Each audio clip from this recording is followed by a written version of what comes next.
दोस्तों, एक ऐसी दुनिया है जहां लोग पानी की बूंद बूंद को तरस रहे हैं। डेली का काम बिना पानी के करने पर मजबूर हैं। कैसे करेंगे, क्योंकि उन्हें पीने तक का भरपूर पानी नहीं मिल रहा। लेकिन जैसा हमेशा होता है ना, अमीरों के पास चाहे दुनिया में कैसी भी मुसीबत क्यों ना आ जाए, उन्हें परेशानी नहीं होती। वैसा ही कुछ यहाँ पर भी है दोस्तों। बड़ी बड़ी प्राइवेट कंपनी ने जमीन के अंदर पानी निकालने के लिए मशीन लगा दी है, क्योंकि अभी भी कहीं कहीं ऐसी जगह है जहां जमीन के अंदर से पानी निकाला जा सकता है, और उन जमीनों से जितना भी पानी निकलता है उसे शहरों में सप्लाई कर दिया जाता है, जहां पर अमीर लोग रहते हैं। लेकिन गरीब लोग बेचारे गांव में रहने पर मजबूर हैं। उन्हीं गरीब लोग में होम्स परिवार भी रहता है दोस्तों, जिसमें पिता अर्नेस्ट, माँ कैथरीन, बड़ी बेटी मैरी और छोटा बेटा जेरोम शामिल है। बड़ी मुश्किल से ये परिवार गांव में अपना गुजारा कर रहा था। अर्नेस्ट की काफी बड़ी जमीन भी थी, जिसमें उसके पिता खेती किया करते थे। लेकिन पानी की कमी होने की वजह से अर्नेस्ट खेती नहीं कर पा रहा है। उसने सरकार से भी बात की कि मेरी जमीन अभी भी फर्टाइल है, यानी कि पानी मिले तो इस पर फसल उगाई जा सकती है। लेकिन किसी को भी अर्नेस्ट की बात पर भरोसा नहीं है। इसलिए अर्नेस्ट खुद से ही जमीन खोद कर ट्राई करता है कि क्या पता उसकी किस्मत अच्छी हो, उसे पानी मिल जाए, जिससे उसका खेत फिर से हरा भरा हो जाएगा और फसल बेचकर वो पानी की कमी को भी अपने परिवार के लिए पूरा कर लेगा। दोस्तों, एक दिन की बात है कि अर्नेस्ट के खेत में जहां उसने पानी निकालने के लिए मशीन लगाई थी, वहां पर दो चोर आ जाते हैं जो उस मशीन को चुराने आए थे। अर्नेस्ट तुरंत ही गन लेकर वहां पहुंचता है, और चोरों को जैसे ही पता चलता है कि अर्नेस्ट यहाँ पर आ चुका है, वो लोग बहाना करने लगते हैं कि हम तो बहुत दूर से आए हैं, थोड़ा पानी मिल जाता तो आपकी मेहरबानी होती। पर दोस्तों, तभी वो चोर मौका देखकर अपने पास रखी गन निकाल लेते हैं ताकि अर्नेस्ट को शूट कर पाए। लेकिन अर्नेस्ट का पाला तो ऐसे चोरों से डेली पड़ता था, इसलिए वो तुरंत ही उनके शॉट करने से पहले ही गन चलाकर उन्हें वहीं पर ढेर कर देता है। देखा दोस्तों, ऐसा हाल हो गया है पानी के लिए कि एक दूसरे की जान लेने पे तुले हुए हैं लोग। अर्नेस्ट अपनी मशीन को चेक करने आता है, लेकिन बेचारे को पता चलता है कि यहाँ से जो थोड़ा बहुत पानी निकलता था वो भी खत्म हो चुका है। इसका मतलब कि अब उसे दूसरी जगह फिर से गड्ढा खोदकर मशीन लगानी होगी ताकि वहाँ से पानी निकाला जा सके। अर्नेस्ट अब जेरोम के साथ वाटरमैन के पास जाता है। दोस्तों, वाटरमैन ऐसे लोगों का ग्रुप है जो प्राइवेट कंपनी के लिए काम करते हैं, बड़ी बड़ी मशीनों को लगाना ताकि अंदर से पानी निकाला जा सके, और ये पानी शहर में सप्लाई किया जाता है। वैसे अर्नेस्ट इन लोगों को शराब या खाने पीने की चीजें डिलीवर करने का काम करता है। वो शहर से सारी चीजें अपने गधे पर लाद कर लेकर आता है और इन वाटरमैन को दे देता है। उन्हीं वाटरमैन में मैक्स नाम का एक आदमी भी शामिल है, जिससे अर्नेस्ट की थोड़ी अच्छी पहचान होती है। अर्नेस्ट मैक्स से कहता है कि देखो भाई, तुमने यहाँ बड़ी मशीन लगाने का काम शुरू कर दिया है। यहाँ से थोड़ी दूर मेरा खेत है जहाँ पानी आता था वैसे, लेकिन तुम्हारे यहाँ वो बड़ी मशीन लगाने की वजह से जो थोड़ा बहुत पानी मेरे खेत को मिलता था, अब वो भी बंद हो गया है। क्या तुम अपनी इन बड़ी मशीनों की लाइन दूसरी जगह नहीं लेकर जा सकते? मैक्स कहता है कि ये तो मेरा काम नहीं है, तुम्हें बात करनी है तो तुम हमारे बॉस से जाकर कर सकते हो। अर्नेस्ट को पता होता है कि बॉस तो उसकी सुनने वाला है नहीं, इसलिए वो बेचारा अपना छोटा सा मुंह लेकर जेरोम के साथ घर आने के लिए निकल आता है। लेकिन जब इंसान की किस्मत खराब हो तो उसके साथ बुरी चीजें होने में टाइम नहीं लगता। ऐसा ही अर्नेस्ट के साथ भी हो जाता है। आते समय उसके गधे का पैर पत्थर से टकराने की वजह से वो नीचे गिर जाता है, और गिरने की वजह से उसकी एक टांग टूट जाती है। बेचारा गधा प्यास से पहले परेशान था, टांग टूटने से उसको और तड़पन होती है, इसलिए अर्नेस्ट उसकी तकलीफ को खत्म करने के लिए मजबूरन उससे वहीं मार डालता है। दोस्तों, क्या करता बेचारा। इसके बाद वो एक ऑक्शन हाउस में आता है जहां पुराने रोबोट्स को रिपेयर करके बेचा जाता है। अर्नेस्ट ऐसे एक रोबोट को खरीदने आया था ताकि आगे से वो डिलीवरी का काम संभाल पाए। साथ ही ऑक्शन में फेलम नाम का बंदा भी रोबोट पर बोली लगाने आता है, लेकिन आखिर में अर्नेस्ट को वो रोबोट मिल जाता है, जिसे पाकर अर्नेस्ट और जेरोम बड़े खुश होते हैं कि चलो कुछ तो काम की चीज आई हाथ में। इसके बाद दोनों हॉस्पिटल आते हैं जहां कैथरीन रहती है। कुछ समय पहले एक दुर्घटना का शिकार हो गई थी कैथरीन, इसलिए वो चल फिर नहीं पाती। इसलिए हॉस्पिटल में वायर के जरिए कैथरीन को रखा जाता है। वायर मतलब जो कैथरीन को चलने में मदद करते हैं। अब देखिए, अर्नेस्ट के पास इतने पैसे तो है नहीं कि वो वायर का सिस्टम खरीद कर घर लेकर आ पाए, इसीलिए वो और उसके परिवार के लोग हॉस्पिटल में ही कैथरीन से मिलने आए जाया करते हैं। अब हॉस्पिटल के बाहर अर्नेस्ट की मुलाकात रॉबी नाम के बंदे से होती है, जो अर्नेस्ट का बढ़िया दोस्त है, काफी ज्यादा करीबी है। उसके पास तो रहने के लिए घर तक भी नहीं है, साथ ही वो दिमाग से भी थोड़ा कमजोर है, इसलिए अर्नेस्ट उसके पास जो थोड़ा बहुत पानी होता है वो रॉबी और उसके परिवार को दे देता है, क्योंकि भले ही अर्नेस्ट के पास भी पानी की कमी है, लेकिन बंदे का दिल बहुत बढ़िया है यार। अब वहाँ से अर्नेस्ट जैसे ही घर आता है ना, उसके पास फेलम पहुँच जाता है, जो उससे कहता है कि मुझे तुम्हारा रोबोट चाहिए, कुछ जरूरी काम है। अर्नेस्ट को पता था कि फेलम एक नंबर का बदमाश आदमी है, वो रोबोट वापस करने में नाटक करेगा, इसीलिए दोस्तों अर्नेस्ट रोबोट देने से साफ मना कर देता है। साथ ही दोस्तों, मैं आपको बता दूं कि फेलम और अर्नेस्ट की बेटी मैरी का एक दूसरे के साथ चक्कर चल रहा है। अर्नेस्ट ने कई बार मैरी को समझाया कि वो फेलम से दूर रहे, वो अच्छा इंसान नहीं है, लेकिन मैरी है कि सुनने को तैयार ही नहीं होती। फिल्म की वजह से वो तो अपने पिता से भी नफरत करने लगी है। बताओ दोस्तों, माँ बाप कभी गलत होते हैं क्या? जो बच्चे माँ बाप की बात नहीं मानते उनके साथ तो बुरा होता ही है। कहीं मैरी के साथ भी कुछ बुरा ना हो जाए। खैर, आगे देखते हैं। अगले सीन में अर्नेस्ट एक और जगह गड्ढा खोद रहा होता है, इस उम्मीद में कि शायद वहाँ से कुछ पानी निकल जाए, लेकिन बड़ी मशीनों के पाइपलाइन के कारण आसपास का पूरा इलाका सूखा पड़ चुका था। इसलिए अर्नेस्ट को यहाँ भी निराशा का सामना करना पड़ता है। साथ ही गड्ढा खोदने के दौरान अर्नेस्ट जेरोम से बात कर रहा होता है। वो कहता है, जब मैं शहर गया था वहाँ मैंने एक लड़की को देखा जिसके बाल तो छोटे हैं लेकिन देखने में बहुत सुंदर है। तुम तो बेटा बड़े हो चुके हो, कहो तो तुम्हारी बात करवा दो उससे। मैं नहीं जानता कि इस हालत में हम कब तक जिंदा रह पाएंगे, इसलिए हमारे पास जो भी पल बचे उन्हें अच्छे से जी लेना चाहिए हमें। और दोस्तों, ऐसे ही बाप बेटे आपस में बात करते हुए कुछ टाइम एक दूसरे के साथ बढ़िया तरीके से बिताते हैं। इसके बाद अर्नेस्ट जैसे ही घर आता है, मैरी उससे कहती है, मुझे पैसे चाहिए पापा, मैं फिल्म के साथ जा रही हूँ, मुझे यहाँ पर बहुत घुटन हो रही है। अर्नेस्ट कहता है, घुटन हो रही है? मैंने बचपन से तुम्हें पाल पोस के बड़ा किया, सब कुछ देने की कोशिश की तुम्हें, और फिर भी तुम ऐसी बातें कर रही हो। मैरी तो ऊपर से जवाब देती है, कहती है, हम यहाँ पर जी नहीं रहे, सर्वाइव कर रहे हैं, और मुझे ऐसी जिंदगी चाहिए ही नहीं। अर्नेस्ट के लाख समझाने पर भी जब मैरी नहीं मानती तो अर्नेस्ट मैरी को कमरे में बंद करके खिड़कियों पर कीड़े लगा देता है ताकि वो फिल्म से मिल ना पाए। अब अर्नेस्ट जैसे सप्लाईज लेने के लिए शहर जाने वाला होता है, तभी उसको पता चलता है कि रोबोट गायब है। ये देखकर उसकी हालत खराब, वो परेशान हो जाता है। वो समझ चुका था कि ये काम तो फिल्म के अलावा कोई दूसरा कर नहीं सकता। वो वहाँ से तुरंत वाटरमैन के पास आता है ताकि उनसे पूछ सके कि क्या फिल्म यहाँ पर आया था कि नहीं। पर वहाँ पर आते ही मैक्स और बाकी वाटरमैन मिलकर अर्नेस्ट पर धावा बोल देते हैं दोस्तों, और जमकर उसकी पिटाई करने लगते हैं। उनका कहना होता है कि तुमने हमारी सप्लाईज चुराई, जो हमारी मेहनत की कमाई थी, जिसे तुमने शायद कहीं और बेच दिया होगा। अर्नेस्ट कहते हैं, अरे ये क्या कह रहे हो तुम? मैं खुद यहाँ तुमसे पूछने आया था कि क्या फिल्म मेरा रोबोट लेकर यहाँ आया था या नहीं, लेकिन उल्टा तुम लोग मुझे ही मार रहे हो। दोस्तों, अर्नेस्ट यहाँ पर समझ चुका था कि जरूर फिल्म ने शहर से मेरे बदले सप्लाईज ले ली और उसे वाटरमैन को देने के बजाय चुरा कर कहीं और लेकर चला गया। इसलिए दोस्तों, अर्नेस्ट जैसे तैसे वाटरमैन से पीछा छुड़ाकर फिल्म को ढूंढने के लिए निकल जाता है, जो उसे मिल भी जाता है। साथ ही अर्नेस्ट का शक भी सही था, उसने ही सप्लाईज चुराई थी दोस्तों, जिससे वो बड़े आराम से खा पी रहा था। इसलिए अर्नेस्ट गन पॉइंट पर लेकर फिल्म को डरा देता है और उसे वाटरमैन के पास ले जाने लगता है, ये बताने के लिए कि सप्लाईज मैंने नहीं, फिल्म ने चुराई थी।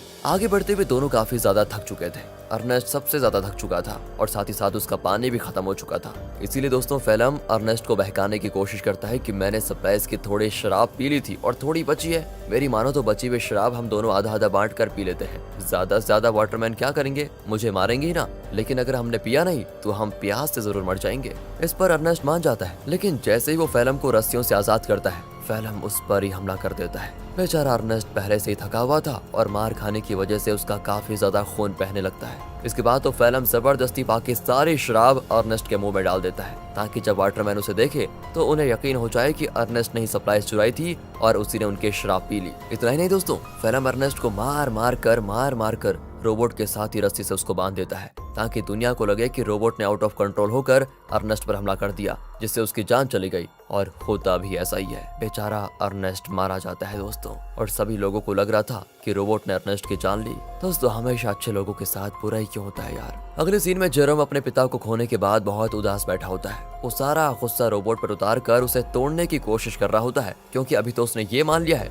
कि रोबोट ने ही उसके पिता की जान ली। लेकिन हम सब जानते हैं कि सच्चाई क्या है। तब वहाँ पर फिल्म आकर जेरोम से कहता है, रोबोट को तोड़कर क्या मिलेगा, ये आगे चलकर हमारे ही काम आएगा, इसलिए इसको तोड़ो मत, और तुम चिंता मत करो, मैं हूं ना, मैं तुम्हारे परिवार को संभाल लूंगा, तुम्हारे और मैरी का अच्छे से ख्याल भी रखूंगा। पता हो दोस्तों, कातिल मसीहा बनने की कोशिश कर रहा है। अगले सीन में दिखाते हैं कि फिल्म मैक्स के पास आकर कहता है, मुझे पानी की एक पाइपलाइन चाहिए ताकि उसकी मदद से मैं अर्नेस्ट की जमीन पर खेती कर सकूं। मैक्स कहता है, मैं क्या तुम्हारा कोई नौकर हूं, जो तुम कहोगे और मैं कर दूंगा। तो फिल्म उससे कहता है कि अच्छा, तुम्हें मानना पड़ेगा दोस्त, मानना पड़ेगा। वो दोस्तों उसका चाकू दिखाते हुए कहता है, ये चाकू तो याद है ना तुम्हें, उस दिन जब सप्लाईज लेकर तुम लोगों ने अर्नेस्ट पर हमला किया था, तब ये चाकू अर्नेस्ट ने तुमसे ले लिया था और मुझे ये चाकू उसकी बॉडी के पास मिला जिसमें तुम्हारा नाम लिखा हुआ है। सभी जानते हैं कि मरने से एक रात पहले सप्लाईज लेकर तुम्हारी और उसकी लड़ाई हुई थी। तो मैं क्या सोच रहा था कि मैं जाकर सभी को ये बात बता देता हूँ कि लड़ाई के दौरान तो मैक्स अर्नेस्ट को नहीं मार पाया, लेकिन अगले दिन जब उसे मौका मिला तो उसने अर्नेस्ट को मार दिया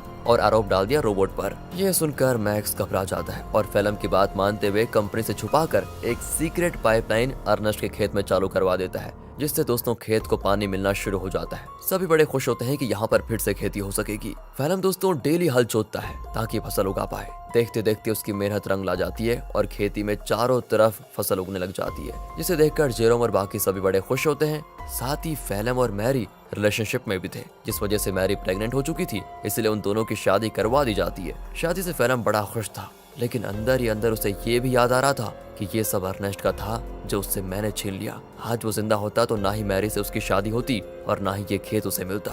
अर्नेस्ट के मरने के बाद फैलम ने उसकी सारी चीजों को दोस्तों अपना लिया होता है, लेकिन ये इंसान यहाँ पर भी नहीं रुकेगा। अभी आप इसके पाप देखिए कितना करता है ये। अगले सीन में बैंक से कुछ कर्मचारी आते हैं जो फैलम के पैरों तले जमीन खिसका देने वाली बात बताते हैं कि जमीन पर तुम्हारी फसल उगी है। उस जमीन को अर्नेस्ट ने गिरवी रखा था, वो तो मर गया, इसलिए अब ये जमीन बैंक की होती है और इसमें जो फसल उगी है वो भी बैंक के पास ही जाएगी। फैलम कहता है नहीं, ऐसा नहीं हो सकता, ये बात तुम्हें पहले बतानी चाहिए थी जब यहाँ पर फसल नहीं उगी थी उस समय, और अगर तुम पहले बता देते तो मैं कोई दूसरी जमीन देख लेता। लेकिन दोस्तों बैंक वाले नहीं मानते, वो कहते हैं कि 1 हफ्ते के अंदर अगर पैसे नहीं मिले तो इस जमीन को तुम भूल जाना। इतना कहने के बाद वो चले जाते हैं। फैलम तो परेशान हो चुका था कि अर्नेस्ट ने तो मुझे बेवकूफ बना दिया, बेकारी कहेगा, जमीन तक गिरवी रखिए, बताओ अब पैसों का बंदोबस्त कैसे कर पाऊंगा। बताओ दोस्तों, ये तो वही बात हो गई, उल्टा चोर कोतवाल को डांटे।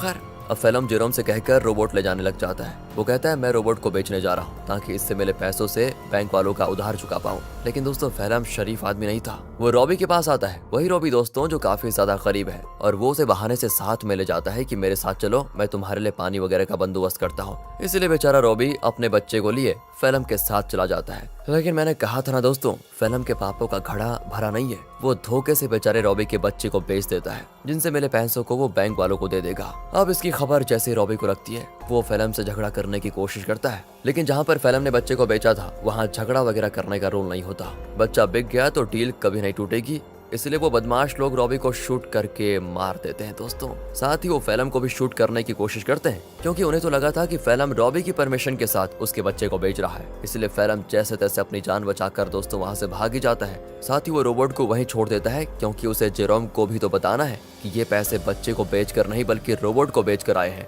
क्या कहें दोस्तों, कितना बुरा आदमी है यार फैलम। तभी तो दोस्तों अर्नेस्ट अपनी बेटी मैरी को मना कर रहा था इसके साथ रहने के लिए। अगले सीन में बैंक को पैसा देने की वजह से जमीन फिर से फैलम की हो जाती है, तो वहीं रोबोट आगे बढ़ते हुए अपने ओरिजिनल ओनर के पास जाने के लिए निकल पड़ता है, क्योंकि जब वो बदमाश लोग फैलम और रॉबी को शूट कर रहे थे तो कुछ गोली रोबोट को भी लग गई थी, जिससे हुआ ये कि रोबोट की डिफॉल्ट सेटिंग ऑन हो गई और इसीलिए वो अपने ओरिजिनल ओनर के पास जा रहा है जो कि शहर में रहता है और ओनर का नाम है कैल्विन। वो जैसे उस रोबोट को देखता है तो बिल्कुल हैरान हो जाता है कि ये किसका रोबोट घूमकर वापस मेरे पास आ गया। उस रोबोट पर दोस्तों अर्नेस्ट का नाम लिखा हुआ था, इसलिए कैल्विन रेडियो के जरिए अर्नेस्ट से संपर्क करने की कोशिश करता है ताकि वो आगे आए और अपने रोबोट को वापस लेकर जाए। जेरोम तो जैसे ही रेडियो को ऑन करता है तो बिल्कुल हैरान हो जाता है कि फैलम ने तो कहा था कि उसने रोबोट को बेच दिया, अब ये कैल्विन बता रहा है कि रोबोट उसके पास है। इसलिए दोस्तों वो डिसाइड करता है कि अगर कैल्विन रोबोट वापस देना चाहता है तो कोई नहीं, ये तो बहुत अच्छी बात है, मैं जाकर उसको ले लेता हूँ। अगले सीन में जेरोम को रॉबी की पत्नी दिखाई देती है, जो रॉबी और उसके बच्चे के वापस न आने पर सदमे में जा चुकी थी।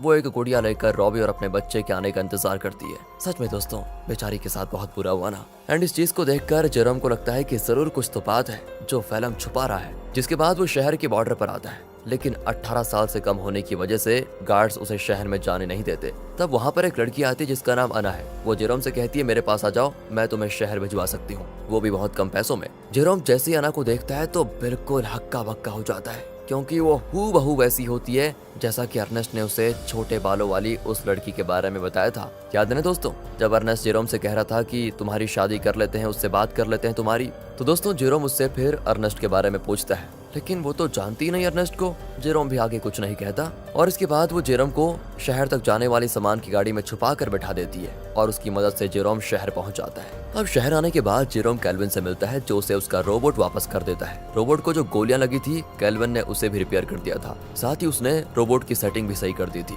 तब जेरोम जैसे ही रोबोट को ध्यान से देखता है तो पता चलता है कि इसमें तो कैमरा लगा हुआ है जो कि लेजर बीम की मदद से वीडियो रिकॉर्ड करता है। वीडियो साफ रिकॉर्ड तो नहीं होता, लेकिन इतनी क्लियर जरूर होती है कि उसे देखा जा सके। और तब उन वीडियोस में जेरोम को उसके अर्नेस्ट के साथ बिताए हुए पल दिखाई देते हैं जिन्हें रोबोट ने रिकॉर्ड कर लिया था। उन्हीं वीडियो में दोस्तों वो वीडियो भी होती है जब फेलम अर्नेस्ट को मार रहा था और रस्सी से बांधकर उसे रोबोट के साथ जोड़ दिया था। इस चीज को देखकर जेरोम को एकदम से सदमा लगता है। उसे सच्चाई का पता चल चुका था कि उसके पिता का मरना कोई एक्सीडेंट नहीं था बल्कि फेलम की सोची समझी साजिश थी। इसलिए वो रोबोट को लेकर वापस घर आ जाता है और आते ही फेलम को ये नहीं बताता कि उसको सब कुछ पता चल गया है, क्योंकि अगर मैरी को मालूम पड़ा कि ये सब फेलम ने किया तो वो तो सदमा बर्दाश्त नहीं कर पाएगी। ऊपर से वो प्रेग्नेंट भी है। इसीलिए जेरोम एक प्लान बनाता है। वो फेलम से कहता है कि मैंने रेडियो पर सुना कि रॉबी तुम्हें बुला रहा है। अब ये सुनकर फेलम परेशान कि रॉबी तो मर चुका है, ये कौन सा रॉबी बुला रहा है। इसलिए वो कहता है कि शायद वो कोई दूसरा फेलम होगा जिसके लिए वो रॉबी बोल रहा है। अब प्लान फेल होता देखकर जेरोम एक लेटर लिखता है फेलम को,